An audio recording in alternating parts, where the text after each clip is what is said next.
Hi there, my name is Clark Collis. I'm a senior writer with Entertainment Weekly magazine. Welcome back to Entertainment Weekly's coverage of Comic-Con on Facebook Live. I'm joined here by the two of the good folks from Halloween, the new sequel to the legendary franchise, which is out in October. You are watching this on Facebook Live, so if you have a question for our guests, then please shoot it along. Let me introduce I guess I am so thrilled. I got these cards. I don't need them because I am the world's biggest Halloween fan.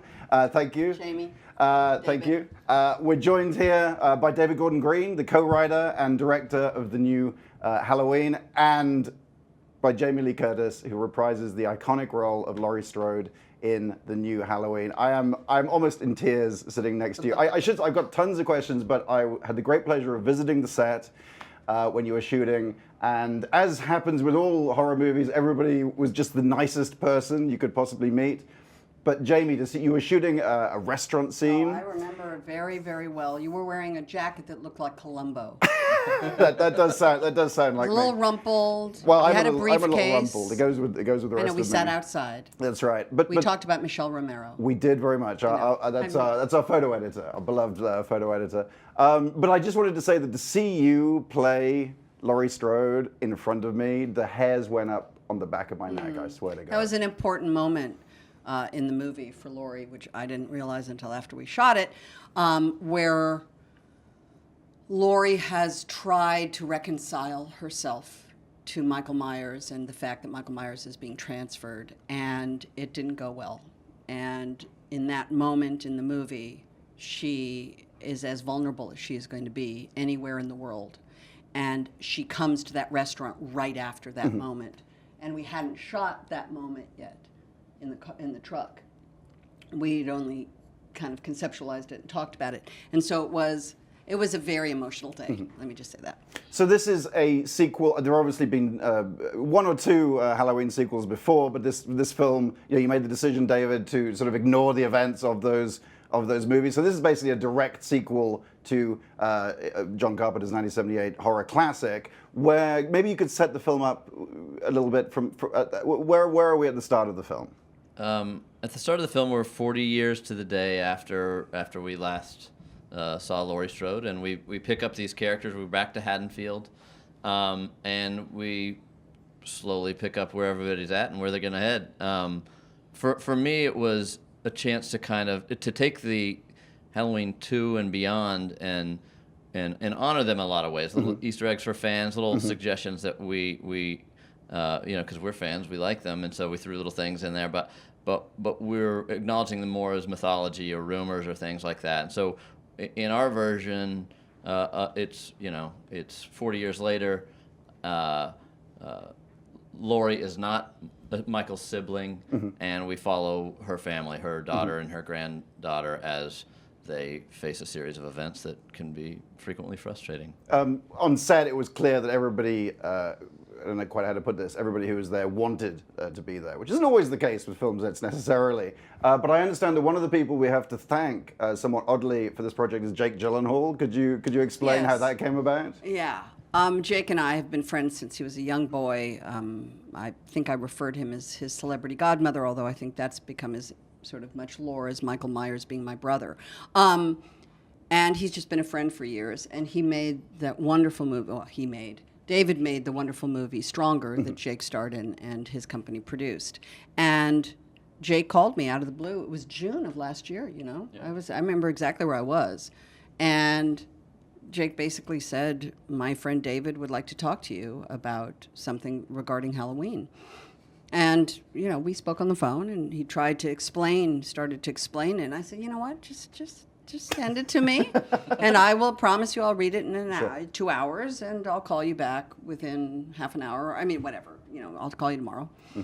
And from the opening scenes, or from the first couple scenes, there's a scene where my granddaughter is in Haddonfield, in the house where she lives with my daughter, her mother, and she's in her bedroom, and she opens the closet door, and it's a louvered closet, and she pulls a bulb to illuminate what's in the closet. And right away, I understood exactly in that moment where David was going, what they were trying to do.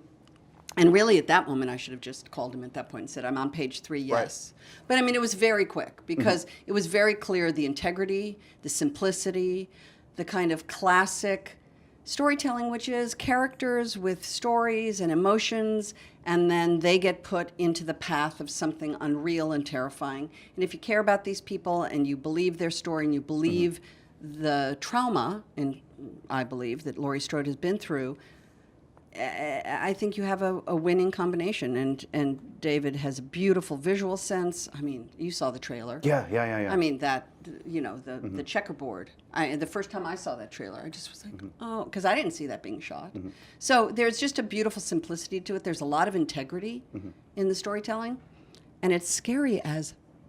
Oi, I didn't. Careful. Excuse me. Sorry. Dad. Mommy understands this is live on, what is Facebook. it? I'm joking. Can I ask you a question? How come I see nobody anymore on Facebook? How come on the Facebook, like, I used to see people?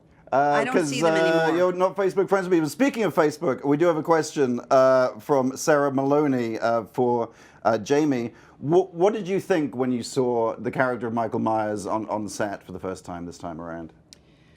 Well, they were very smart, David and his team, because they also, besides me aging 40 years, Michael Myers ages 40 years. The Mask ages 40 years. And so there was this sort of eerie quality to, he's very much similar, very classic, terrifying, clean image of this guy in a jumpsuit with this white mask.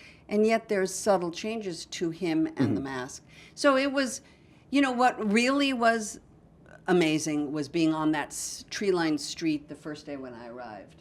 I laid on the ground with the rest of the crew as they were shooting something in this house, and it felt just like it did in 1978 on the streets of West Hollywood or South Pasadena. It had this incredible feeling of nostalgia, of the simplicity of a small town in America where this horror takes place. And right away, I was like, oh, this is going to be amazing. And just so you know, as you said, it felt like everybody wanted to be there. Nobody got paid. I mean, everybody got paid, but nobody got paid. Right. This was not a payday movie. People came and wanted to be a part of the movie because they wanted to work with David. They wanted to be a part of this retelling. And that was the genuine feeling on the set. Well, I could talk to you guys all day, but I'm afraid we're out of time. I have been speaking with Jamie Lee Curtis, the star of the new Halloween film, and David Gordon Green, the co-writer and director of the new Halloween film, which is out October 19th. Yes, is that correct? Is. I'm afraid that's all we got time for. I really could, folks, thanks so much for coming. I really could talk to you all day. And you're wearing a John Carpenter shirt. And I'm wearing a John Carpenter shirt. And there's the Halloween movie. I was going to quiz movie. David Gordon Green over which 3 films Jamie Lee Curtis is involved in on this T-shirt, but let's not. We haven't got time to get into that now. Come straight back for more. 3? For more. We'll talk. We'll talk. Do I do a voice or something? Yes, you do a voice. In Escape from New York? Yes, you do. Yes. I do. Is it my baby cry? No, it's the introductory. New York 1972 or whatever. Because I have a very. Hold up my mic for a second. Sorry. You ready? Yes.